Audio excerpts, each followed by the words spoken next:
So hello everybody, welcome back. I want to say thanks to everybody that keeps coming back and watching my videos. I think it's really nice to be able to share my hobby with others. I hope I get a lot more subscribers someday. I hope the videos are also better now with this new camera.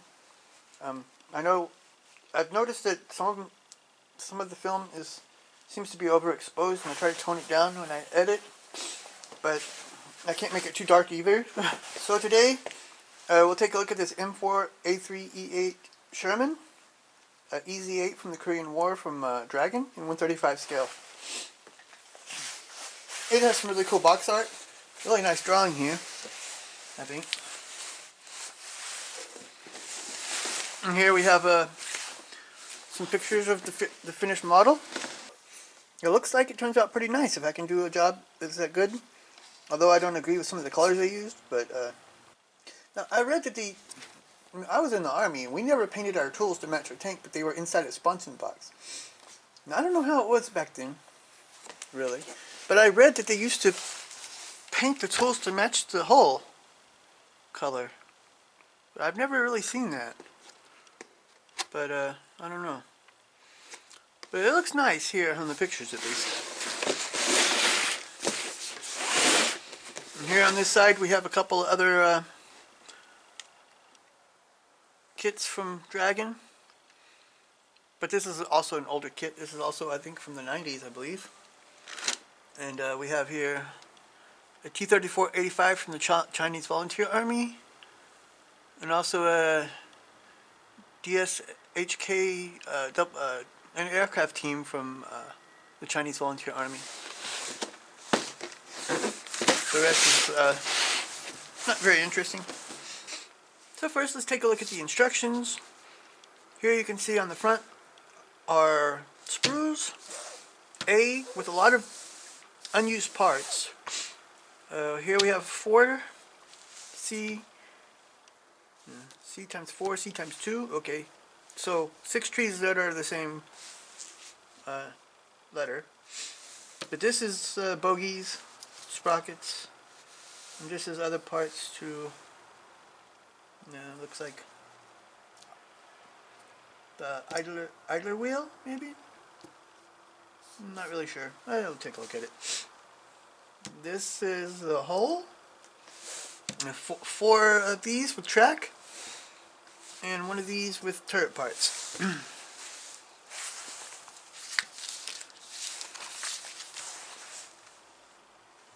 Here's our color chart. Black, red, silver, gold, copper, flat black, steel, red, brown, sandy brown, RLM 79, and olive drab. I'm sure the sandy brown is probably for the tint or camo net, whatever is in the back there. So here, you're starting with building the sprockets, the bogies. The bogies here. And then after the bogies together, there's a couple other parts to put on it, with some pieces to cut off also as well here, which is from this part C6. You have to cut these bolts heads off, it looks like. And here's the idler wheel. And number 2 here, we're working on the wheels. More pieces to cut off, a lot of them actually. Look, all this has to come off. This has to come off as well on the end. So that's a lot of cutting to do, which I don't really like stuff like that. It's a lot of work. And they did a lot of work to mold it, so it doesn't make a lot of sense. And you put it on the front piece, the back piece, for the sprockets to cover here. Here we have our support rollers and the pieces that replace what we cut off, I guess it looks like. Here's on the back plate the toe panel and some handles. And here we're putting on the support roller, the sprocket, and the bogies. Here we're building the track together, and we have some parts for the fenders here. More pieces to cut off here in the front.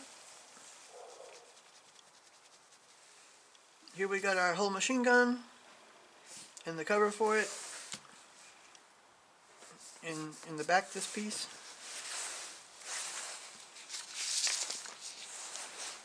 Number 7, we're working on hull detail. We have the traverse lock. We got the hull tools, driver hatch here with some handles and stuff to put on it. Here we go with some more tools on the other side, and the covers for the lights and the lights here, and the instructions on how to build this piece here.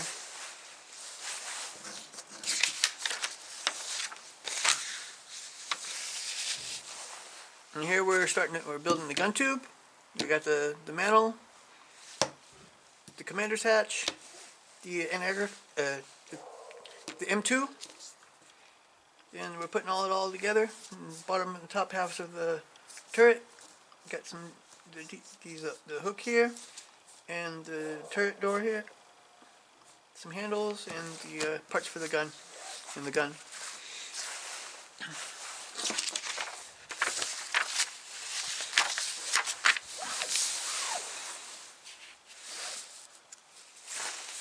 Then here we have the fenders, the tow cable, and the final assembly here with the fenders here in the front, and this detail parts in the back, jerry can, bedroll, and the flaps, mud flaps here.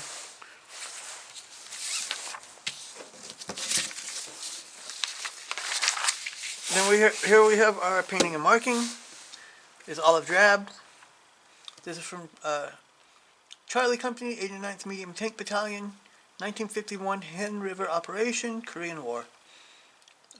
We have our one marking here with the really cool tiger markings, I thought. That's why I got this, because it looks cool. Hopefully it turns out that good. So here is our decal sheet. You can see it's already pretty yellowed. It's also copyright 1994, so it's...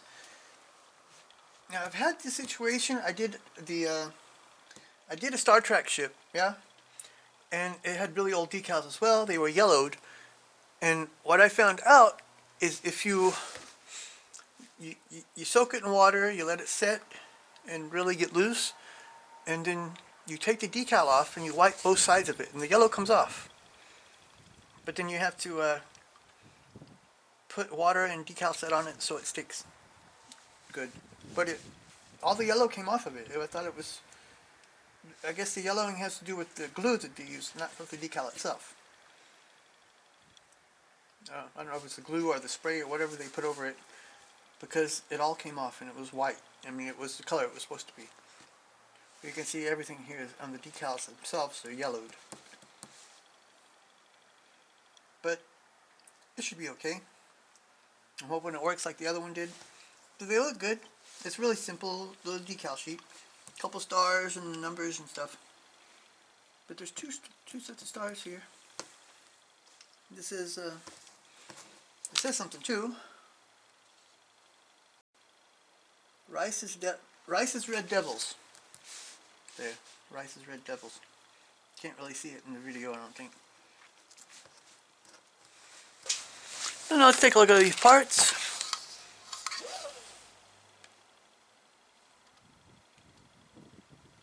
See, I don't know what it was talking about. It says you have to cut something off, but it's not sure. There's nothing to cut off here on this part. But there's some...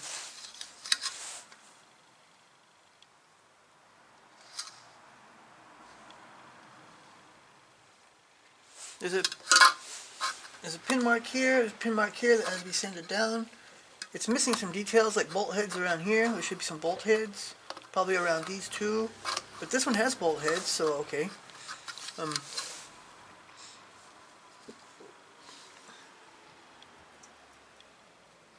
Here it looks like there's also bolt heads on this back part, but it's kind of just holes. They're not there. But it has to be cut off anyways. So the bottom of the hull looks okay. We got a piece falling off here. That's for the hull. Or two pieces falling off here. Yeah, okay. So here you have our road wheels, or the bogie wheels. There's our support roller, sprocket, the bogies. Here's more bogie parts. Here's on the mud flaps they have bolt heads. So here you have the road wheels. They have the bolt heads and also smaller bolt heads around the hub. Here, nice bolt heads around all these parts too. Around the support rollers as well. Here. It looks pretty good.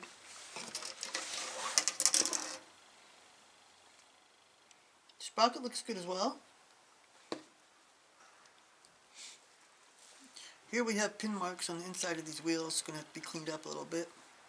But it's going to be, on the inside, so it's not going to be that noticeable, I don't think. Here's some bad pin marks on these pieces, though. That may have to be cleaned up. That looks okay. And the other ones, here we have our sprocket, other half of the sprocket's more bogies and some of the same parts. It's pretty much the same. The bogies look good actually, I think. I don't see a lot of pin marks there.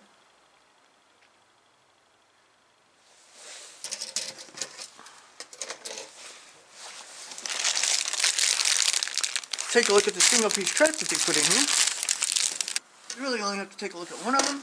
They should all be the same. But I don't see no pin marks around here. On either side, and you have your bolt heads on the ends by the end caps. I forgot, I called them something else. And this side looks good too. I don't see no pin marks or anything on it. So a nice looking track. You got four sprues of the track. That makes up a lot of the pieces of the kit, of course. So it's a kit with a high number of parts. So here we have our main hulls, the front of it, the back of it, detail parts. Here's the roll, the fenders. Now a lot of detail parts here. I think here we have some nice detail around here, also here. There's no texture to it though, but you have a nice weld bead here as well. I think the weld beads look pretty good for being as old as it is. There's a little bit of a mistake here. It doesn't go all the way.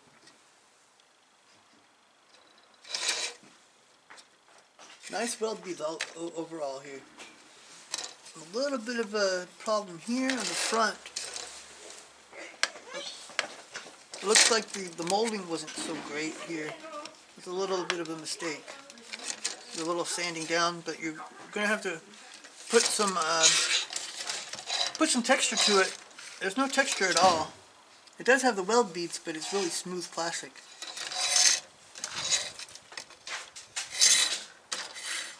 But it looks pretty good. You even have a machine gun here. There's a jerry can. It looks pretty good too. Here's our some of our tools here. The axe, pry bar, shovel. Looks okay. I wish they could do these grills more open. There's some kits have them open, some of them are closed like this, and it looks a lot better when they're open grills. The gun looks good too.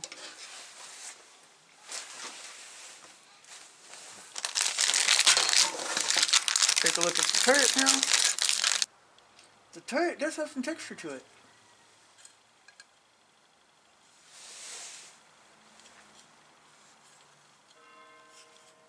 You even have the serial number here on top. The mount for the machine gun.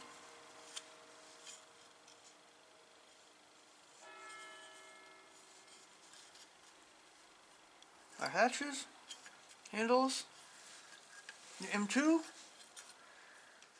and the gun tube.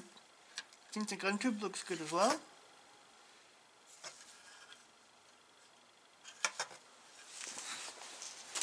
So I would say this is a nice looking kit.